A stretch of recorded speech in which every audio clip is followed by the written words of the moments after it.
I'm going to be giving you the complete guide to the Apotheosis mod in Minecraft. Quick disclaimer here, if you're watching this for version 1.21, then it's actually going to be split out into Apothic and Apotheosis. There's Apothic Spawners and Apothic Attributes and a few other modules like Apothic Enchanting. They've actually separated it into separate mods. We will be going over all of them today. If you are playing on versions 1.20.1 and below, it's all in the same mod, Apotheosis. The first thing to note is that Apotheosis actually changes a few things in vanilla Minecraft, which is a really good thing. We have it called the Garden module. Bamboo, cactus, and sugarcane. Bamboo will now grow 32 blocks tall. Sugarcane will actually have its maximum growth height to 255. And cactus can now grow to height of 5. There are some other very small changes, like in villages, the fletching table, you can now craft arrows, and there's lots of new arrow types that you can trade. And then there's also a lot of changes to potions in vanilla Minecraft as well. There's a new potion called the Potion of Ancient Knowledge. While under its effects, any experience generated from mobs you kill is multiplied. At level 1, it quadruples experience drops, whereas at level 2, it multiplies them by 8. There's a new effects it also adds. Bleeding is a negative effect applied by broadhead arrows. It could cause you to take damage every 2 seconds, and the damage increases with each level of bleeding. There's Sundering, which is another negative effect. While under its effects, all damage received is increased by 20% per level. Grievous Wounds, while under its effects, all healing received is reduced, 40% per level. And Bursting Vitality, which is actually a positive potion effect. All healing is going to be increased by 20% per level. There's also new recipes for vanilla potions. So some vanilla potions you may or may not have been aware of, you couldn't actually get recipes for. But with Apotheosis, you now can. These are Haste, Wither, Resistance, Mining Fatigue, and Absorption. If you go into the book here, which is the Chronicle of Shadows, made with a book and a gold ingot, this will show you it. And it's under the Potion module, and then Potion Recipes, and you can just go Haste, and it shows you how to make it. So Mining Fatigue, Resistance, Wither, Absorption, Haste are all potions from vanilla that you can now actually make. It also adds potion charms, which I'm going to show you in here. These are all the potion charms here. They're actually really easy to make. You basically get 6 blaze powder and 3 of the potion you want to use, and you can use it in your Curios slot if you have the Curios add-on, which is this little button here in your inventory, and you can see you can add a curio, etc., or a charm. So you can add these into your charm slot. Is it your charm slot? It's one of them. Well, you should be able to. Anyway, it doesn't actually appear you can, but it's weird. But they do also work in your inventory. You can just right-click them to enable them, and you can see there I now have strength on my player. And they're for all different potions. You can use those. There is a way to actually make them unbreakable, but that is something I'm going to be talking about later in the enchanting part of this video. One of the modules that Apotheosis adds into Minecraft is Apothic Spawners. This is their Spawners module, and it changes and does quite a lot. If you are playing on version 1.21 or above of Minecraft, it's now changed to Apothic Spawners. So in JEI, you'd have to put @Apothic Spawn, and it will show you all the items. Whereas in version 1.20 and below, it would just be Apotheosis, and it will show you this module. So the first thing is, it does add a new enchantment, and this is called Capturing. The Capturing enchant can be added to a sword, and when you kill a mob with this enchant on, it gives you a small chance for it to drop its spawn egg. Speaking of spawn eggs, if you use a spawn egg on an Apotheosis spawner, like this one here, well, it's just a Minecraft spawner, but it's changed by Apotheosis, then it will actually change that spawner to that mob. So you can see I've got a cave spider spawn egg, and if I use the monster spawner here, I use it, and suddenly it's now a cave spider spawner. With Silk Touch, we can now also mine these spawners and actually pick them up and replace them somewhere else. But the really exciting thing that Apotheosis or Apothic Spawners now changes is what we can actually do to the spawners. If I go to an Apothic Spawner and press U on it, you can see there's 32 different things we could do. So if you use a turtle egg onto the spawner, so you just right-click it onto the spawner, it means that the spawner will always spawn a baby entity if possible. A piston adds spawn range. A fermented spider's eye adds spawn count. If you add some wool, it will make the spawner silent. We can add redstone control. We can add how far you have to be away or close to with prismarine crystals. There's no AI. What does that even mean? Spawned entities will have no AI. Also, just spawn and be dumb, I guess, with chorus fruit. We can add a spawn delay, add more entities that it'll spawn, take away the spawn delay, take away initial health. Will it ignore players? Will it ignore light? Will it ignore conditions? Burning? If you actually then use things like a turtle egg in your main hand but a nether quartz in your offhand, it will never be useful. In other words, if you're doing a zombie, it will never spawn baby zombies, which is really, really useful. And the same with all of the other ones. Again, if you use it with nether quartz in your offhand, it will do the complete opposite of what you would usually get with that enchantment for the spawner. One of the main things that Apotheosis adds into Minecraft is a broad expansion on enchanting. Now, if you are playing again in 1.21 or higher, you need to remember it's now called Apothic Enchanting, but in versions 1.20 and below, this is Apotheosis. So, what does it actually change? Well, this here is the standard enchanting setup from vanilla Minecraft that you're probably used to. And you may be aware that you can usually enchant up to level 30.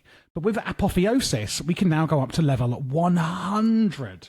However, we are going to need some more complex bookshelves to do this. When we open our enchanting table, you'll see it mainly looks the same, but now we have Eterna, Quanta, and Arcana in the options. Now, as you can see, I have got a fully kitted out vanilla setup. And if I put my bookshelf in, you can see there is a little bit of each, but mostly Eterna. So Eterna, level 30 out of 100. This is the maximum you can get with the vanilla bookshelf setup. So what does Eterna, Quanta, and Arcana do in Apotheosis? Well, Eterna is the one that is actually going to determine the maximum level you can enchant at. Hence, with the vanilla setup, it's 30 out of 100. Quanta affects how random your enchants are going to be. The more Quanta we have, it's going to reduce the negative possibilities of this randomness. So, you could get a curse on your pickaxe, but if we have a lot of Quanta, then it's actually going to reduce the chance that this random, the randomness is actually going to be negative. And Arcana makes rare enchantments a lot more common, and it also increases the number of enchantments that will be applied in one use of the table. One other thing you'll see on here, can you see at the top of my screen, it says Enchanting Clues 1. So Enchanting Clues, for example in here, gives us a clue as to what's going to be enchanted, behind the symbols. So you can see here, Efficiency 1, cool. Efficiency 2, and Tombstone Soulbound. So these are, we know that at level 30, we're likely to get about 3 or, more enchantments, but we can only get one here. We can only see one, should I say, and that's a clue as to what one of these enchantments will be. And there are ways to increase how many clues we can get, which I will be showing you shortly. Then we have the Enchantment Library and the Library of Alexandria. With the Enchantment Library, which let's see if you can make it easily. Yes, as you can see, you are going to need some Apotheosis or Apothic Enchanting bookshelves to make it, but don't worry, I'm going to be showing you all of those shortly. As it says here, the Enchantment Library is a block that stores enchantments. Inserting an enchanted book will deposit it. Left-clicking on a stored enchantment will extract one level of it. Shift-clicking will extract the maximum level available. So basically, if I go in here, you can see it says Sharpness, and I can click it, and then I can take out Sharpness 1. If I right-click on Sharpness, it then says Sharpness 2. And if I right-click it again, well, that's all we've got in here. But what I can do is just go Destruction 7 or 6, or whatever that is, and I can just click it into this blue slot, and I've now put Destruction into the into the bookshelf, and it will just store all of your enchantments. Then we have the Library of Alexandria, which is pretty much the same thing, but you can just store a lot more of them. There are limits on how much you can store in here, but these limits are really, really high. You often don't really need to worry about them. Then it comes to bookshelves. As you can see here, we've got quite a range of different bookshelves that we are using on this enchantment table. And that is to upgrade it into a Library of Alexandria, you need a very specific setup. So if we put in our enchantment library, you can see I've got 100 Eterna, 45% Quanta, and I've got basically 100% Arcana. And I can use this one called Infusion, which when I do it will turn it into a Library of Alexandria. To be able to upgrade it into a Library of Alexandria, you need it to be very specific amounts in here, and this is the setup you will need to upgrade it. So you'll need 2 infused sea shelves. Can you notice on the sea shelf it says Eterna plus 5% and Arcana plus 5%, the Draconic End shelf Eterna plus 20, the Melon shelf Eterna minus 2 and Quanta minus 10%, and Echoing Skulk shelf, it actually gives some clues as well, etc, etc. So if you do want to upgrade it to the Library of Alexandria, these are the bookshelves you will need. And again, I'm going to be showing you through all of the bookshelves in just a moment. So to upgrade it, you need to have 2 infused sea shelves, 2 Draconic End shelves, 3 Melon shelves, 6 Echoing Skulk shelves, and 8 bookshelves. And that is the exact setup to get the right values of the free stats to upgrade that. Now let's move on to the actual shelves you can get and how to get them. The B shelf, Quanta plus 100% and Eterna minus 30. I think this is for something with productive bees, I'm not actually sure. But it's used for a specific reason. These free shelves are generally to help you get specific stats, but I'm not actually sure what this one is for. But you've got the bee shelf, you've got the stone shelf, and you've got the melon shelf. Then we're going on to the general progression of our shelves. So to start off, we've got our hell shelves. These are going to primarily increase your Eterna and Quanta. And there's variants that are going to give us more enchanting clues, etc. So the first hell shelf is just going to need a potion of regeneration and some nether bricks, etc. And you can see it adds Eterna and Quanta. Then we have the infused hell shelf. For this one, you can actually upgrade it in your enchanting table, and you need at least 30% Quanta and at least 45 Eterna. So basically, to upgrade to an infused hell shelf, you're going to need to use 10 hell shelves in your setup to be able to get to here. I'm going to be showing you these in order, so you could just imagine that if I'm showing you this one, you generally need the ones before in your setup, etc., to get to the next steps, and that's generally how it's going to work. And just keep adding them until you get there. I'm sure you can work it out quite easily. The Hell Shelf of Masterful Sight. This one is a really interesting one. This actually adds 2 enchanting clues, so it's quite expensive to make, as you can see here. So when I use this shelf, let's go back and actually see it in action. Remember over here, when I put my diamond pickaxe in, I can only see that it's going to give efficiency 3. Whereas if I put on a Masterful Sight, which gives 2 enchanting clues, and I put my pickaxe in, you can now see what all 3 enchants will be on my pickaxe. We have the Blazing Hell Shelf. This adds a lot of Eterna and Quanta, but it will take off an enchanting clue. And the Glowing Hell Shelf adds a lot of Eterna, Arcana, and Quanta. The end, really, and that is the best one. And the glowing one, you actually use by using an infused one with just some glowstone. But then this may be mod pack dependent, of course. So it's not all, super difficult to get. Then we move on to sea shelves. Sea shelves are primarily going to increase your Eterna and Arcana. There isn't a variant that allows you to exclude certain enchantments and curses from appearing in your table, which is obviously really, really useful as well. So we have the sea shelf, we have the infused sea shelf, and then we have the sea shelf of aquatic filtration. Of course we do. So what we can actually do, let's say I don't want sharpness 2, I can right-click the sea shelf of aquatic filtration, and the sharpness 2 book will no longer appear in the enchants that I will get in my enchanting table, which is amazing in my opinion. Then we have the heart-forged sea shelf and the crystalline sea shelf. These are basically just upgraded versions, with the crystalline one being the best, and you'll need about 15 of them to upgrade to the next steps, which is going to be dormant, and echoing skulk shelves and deep shelves. You do want the non-dormant one of the deep shelf. There we go. It's just called deep shelf. This is the one you actually want to get. You basically make a dormant one with just deep slate tiles and some books, and then you make it into a non-dormant version in Infusion. And you can use some, I think it would just be like a few blazing hell shelves and some crystalline sea shelves, and you'll be absolutely fine to get at least these requirements. But again, with all of the ones I've shown you prior, just using like the best of them, or etc., you'll be fine getting to this. The Echoing Deep Shelf, which is really good, it adds 5 Eterna and 15 Arcana. The Echoing Skulk Shelf, Eterna, Quanta, and Arcana. And then the Soul Touched and Deep Shelf and Skulk Shelf. You may need to kill Wardens and stuff to get these, but they are really, really powerful, especially this one. The Soul Touch Skulk Shelf gives 10 Eterna up to 80, 15 Quanta, and 10% Arcana per shelf, and 1 Enchanting Clue, which takes us on to the near finale, the End Shelf. So the End Shelf, again, you can actually just craft with some Infused Dragon Breath. I say it as if it's so easy to get. And this is going to give you Eterna, Quanta, and Arcana as well. Then we have the Pearlescent End Shelf, which is actually quite a simple upgrade. To be honest, if you've been to the end, you actually might be able to just go straight to these ones. And then the Draconic one. The Draconic one needing... Is this any Ender Pearl? I think so. It does need a dragon head, however, just FYI. But it does give 20 Eterna alone. And then finally, you've got the Deep Shelf of Arcane Treasures. Oh god, it's so powerful.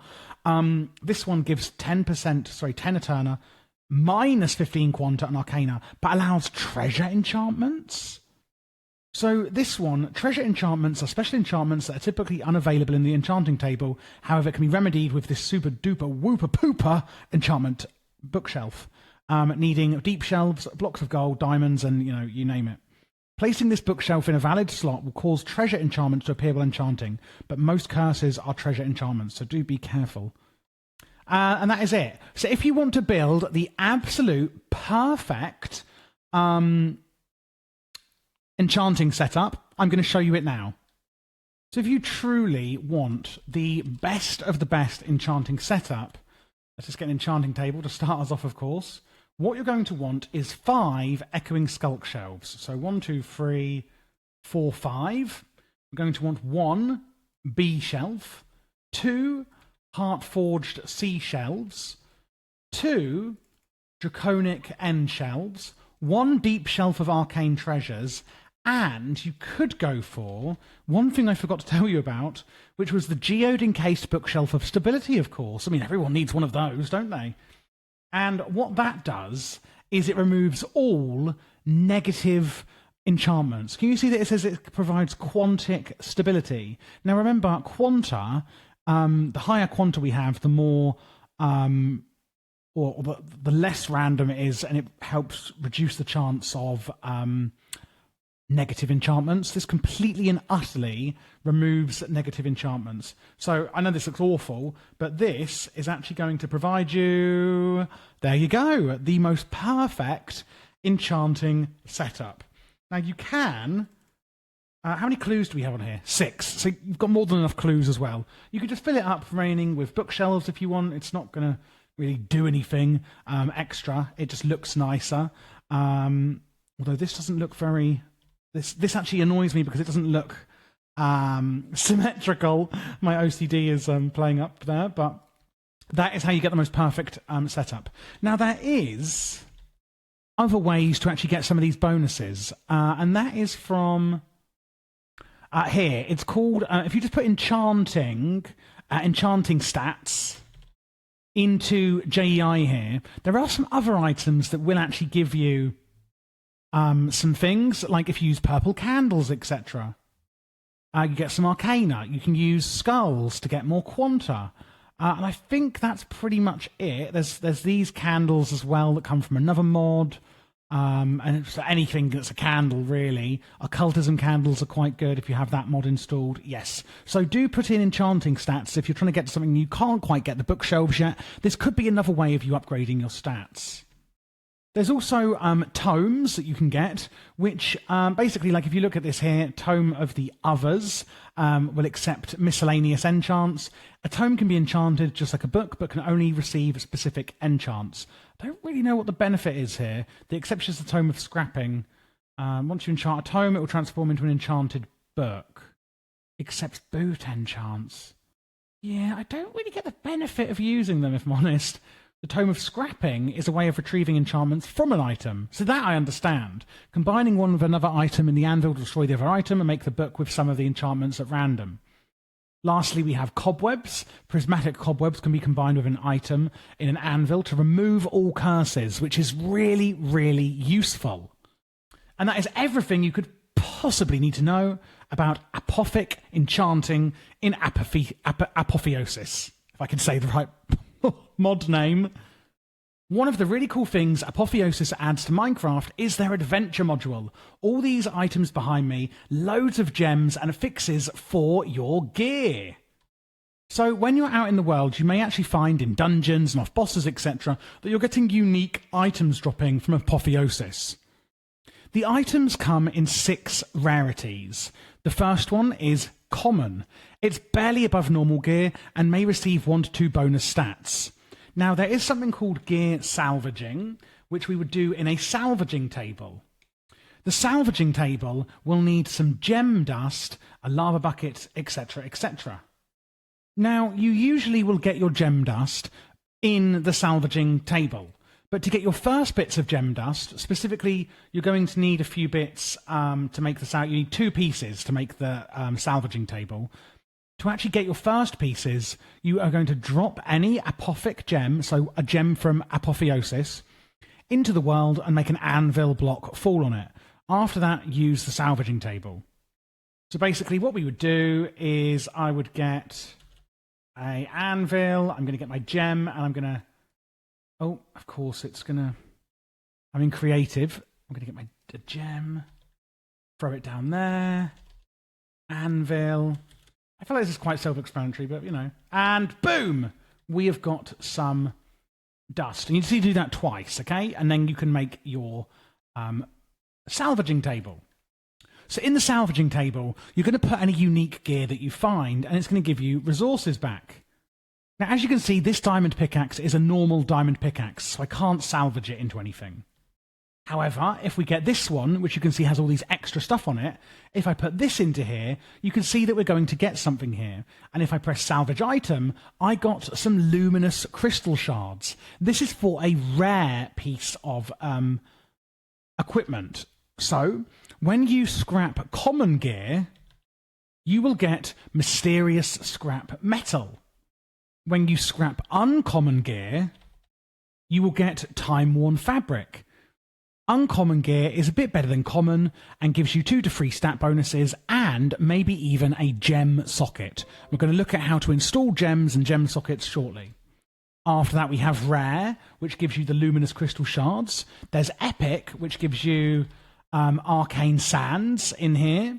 And we are going to use these to further enhance our gear, by the way. And then mythic, which is going to be God-forged pearls. There is ancient as well, but I don't think that's been implemented into the game yet. And there we go, there's mythic for God-forged pearls. So what do we do with this then? So you've gotten an item from a dungeon or a mob, and you're like, okay, I don't really want it. I've reforged it into some basic crafting materials. Well, then you're going to make the simple reforging table, which is made again with some gem dust and enchanting table. In here, you put your material that you've used from scrapping in the top left, and you're going to put some sigils of rebirth in the bottom right-hand corner here. Sigils of rebirth made with gem-fused slate, which again is just some gem dust and deep slate, etc., etc. And then you put the item you want to reforge into the center. This could be an item that already has stats on it, or it can be a plain item that you want to enhance, like my basic diamond pickaxe. Now, because I'm putting in luminous crystal shards, it's generally going to be a rare item I get back. Whereas if I put in, God-forged pearls, Well, you'll notice I can't put them in here, and that's actually going to bring me to my next point. But obviously you would get a mythic item back out. So we then get 3 choices down here. This one requires 1 enchantment level, 2 luminous crystal shards, and 2, is that Sigils of Rebirth? You can see the reforge cost on the top left, and you can see the stats and bonuses it's going to get on. And this one would have 2 sockets.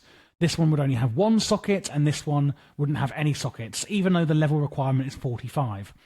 The level 45 level requirement one isn't necessarily better, in my opinion. It just is a different chance. It's kind of just your 3 different options. This is the default option, and you can pay more to basically get 2 different options here. So let's take the first option, which gives us some attack speed, entity interaction range, more attack damage, plus 50% mining speed nearly, and some more submerged mining speed for underwater. This item ignores 18% of durability damage, which is a really cool item. But maybe I want a mythic item. Well, to do that, you need to upgrade it from a simple reforging table to a reforging table. The reforging table needing some arcane sands, some epic gear, a netherite ingot, the simple one, and some nether bricks. And in here, you can go up to mythic, etc. So I can put the same pickaxe in, and this time I can get, oh good lord, a mythic one. I can re-roll the stats, etc. into a mythic item, which is absolutely incredible by the look of it. So how do we put these gems in these sockets then? Well, quite simply, you go into a normal Minecraft smithing table, put in the tool in the middle slot here, and can you see it's got 3 empty sockets? Well, let's use the flawed gem of Incandescent Inferno, of course. You can see that it fits in mining tools, chest plates, helmets, melee weapons, and tridents. So one thing to mention here, sometimes it will say heavy weapons, axes are heavy weapons, paxels count as tools, swords and tridents are known as light weapons, chest plates and leggings are core armor, and tridents are not classed as ranged weapons. Why am I telling you this? Because certain gems can only be used on certain things. For example, this one fits on melee weapons and tridents, but not ranged weapons. So you can't use it on a bow, but you can a trident. You can't use it on foot, but you can use it on a chest plate, for example. So I can use this on my pickaxe, so I can just put it into here. And can you see on the left, it says +1 level to efficiency, and that is because of the gem I've put in. So I take it out, and I've put my gem in there. Now, what if I want to remove that gem? Well, if I go, oh, in fact, I've got them here. There's some other sigils you can make. There's a sigil of enhancement used to fuel the augmentation table, which is this one I'll be showing you soon. We've got sigil of socketing, adds a socket to an item. And I think you could just use this in, I think it's in the smithing table, but you can't use it on this one, I guess, because it's mythic. And then the sigil of withdrawal removes all socketed gems from an item. So you can see here, I wouldn't get the gem back, but I will get my pickaxe back with 3 empty slots again. So that's how you remove your gem, sigil of withdrawal. Now, gems actually have multiple different levels. Let's look at a gem, for example. Let's look at the Cracked Brawler's gem. This fits in chest plates and leggings, etc. When socketed in light weapons, it gives +10 attack speed. Core armor, it gives some max health. So we have a cracked, a chipped, a flawed, a brawler's, a flawless, and a perfect one. So how do we upgrade gems? Well, you can make a gem cutting table. What we would do in this is, let's take the gem that we just used as an example. Let's say we want to upgrade a Cracked Brawler's gem. So I put 1 in the middle and 1 in the top. 2 gems making 1 of the higher level gem. And then you're going to need some salvage material. The salvage material will depend on what level you're making. So if I put a Godforged pearl in here, then we should get, I guess, the perfect gem. But this is basically how you upgrade them. So it depends on what rarity of material you are using. And then the other item you need is your gem dust. So we just put that in this slot. And then you press this, missing inputs. What inputs could it be missing? Gem dust, Godforged pearl. Maybe you can't go up to that level. If I put a luminous in here. Hang on, what am I forgetting here? Sorry, I think I misspoke there, guys. You can't just upgrade it straight to Mythic. 2 cracked gems will need the rarity material of the next level up. I was thinking, hang on, that seems too easy, and I was right. So 2 cracked ones will require Time-Worn Fabric. We press Upgrade Gem, and now we have a Chipped Brawler's Gem. if I put in 2 chipped brawlers gem with our rare material, which is luminous crystal shards, we can then upgrade it into a flawed one. And then we'd put 2 of these in with the epic, which is called sands, and then the epic one, and there you go, you've upgraded it again. And then you put in your Godforged Pearl, which would get you to a flawless one. And then a flawless one, you need to get to a perfect, you put a few, so it's either... I love how I'm actually learning something here. It's not often I do tutorials and I actually learn something, because I've usually learned it all beforehand. But what we can do here is actually put 2 flawless ones in with either 9 epic sands or 3 Godforged Pearls and get the perfect one. So there you go. That is how you upgrade gems. And even I learned something there. There are a few unique gems in the overworld. There's the gem of the royal family. And then you also have the gem of the earth. In the nether, we have the incandescent inferno and ravenous bloodlord. In the end, I put mage slayer. Mage slayer gem is in the end, and the ender surge.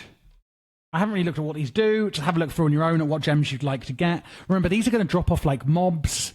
Like if you want the gem of, for instance, the Ender Surge gem, you can only get this in the end. So you need to kill like mobs, bosses, etc. It depends on the mod pack you're playing as to, if they've coded it in for certain bosses to drop more gems or things like this. But you must kill mobs in these dimensions to get these specific gems.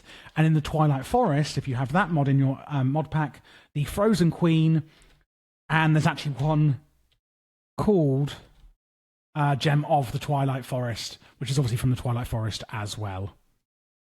And there we go. That is everything you need to know about Apotheosis and using gems and the adventure module, which helps you through getting unique gear, tools, and gems. Thank you so much for watching. I really, really appreciate it. Whether you're watching this as part of my Apotheosis Ultimate Guide or one of the individual guides for Apotheosis, I can never pronounce it correctly, then thank you again for watching. We've gone through the whole mod in bite-size and Ultimate Guide fashion as usual. And if you are new here, then please do check out the channel. I've got loads and loads of content on here. A few new exciting things coming up as well. First things first, if you are new here, please subscribe and leave a thumbs up. Let me know your thoughts down below. A lot of these mods that I cover are by audience request, so I'd love to hear what mods you would like covered, and I'm really happy to film a tutorial. Don't think, I'm just one person, he won't do it. I read all the comments, and I love hearing what you guys want covered, whether it's a really weird, specific mod that no one's heard of, or whether it's a super popular one that I just haven't covered yet. I push it to the front of the queue when you guys request it. I have a tech mod shelf up top here. I've got a magic mod shelf. I've got a utility and standalone mod shelf. And I am going to be adding an exploration mods shelf soon as well. I'm really addicted to this channel. I'm so in love with it. I am also going to have a Patreons only Minecraft server launching very, very soon. I'm still in talks with the company that's going to be providing it. So depending on when you're watching, check the pinned comment in the description to see if it's there or not. If not, just join my Discord, which is in my links here. And you'll be updated on that. And if you do wish to join the Patreon, then, of course, please do. It really supports the channel. And it's nice that I'm now able to start adding some benefits for you guys, like a private modded Minecraft server, which I will also be streaming on for you guys as well to watch along and ask me any questions about mods you need help on, etc.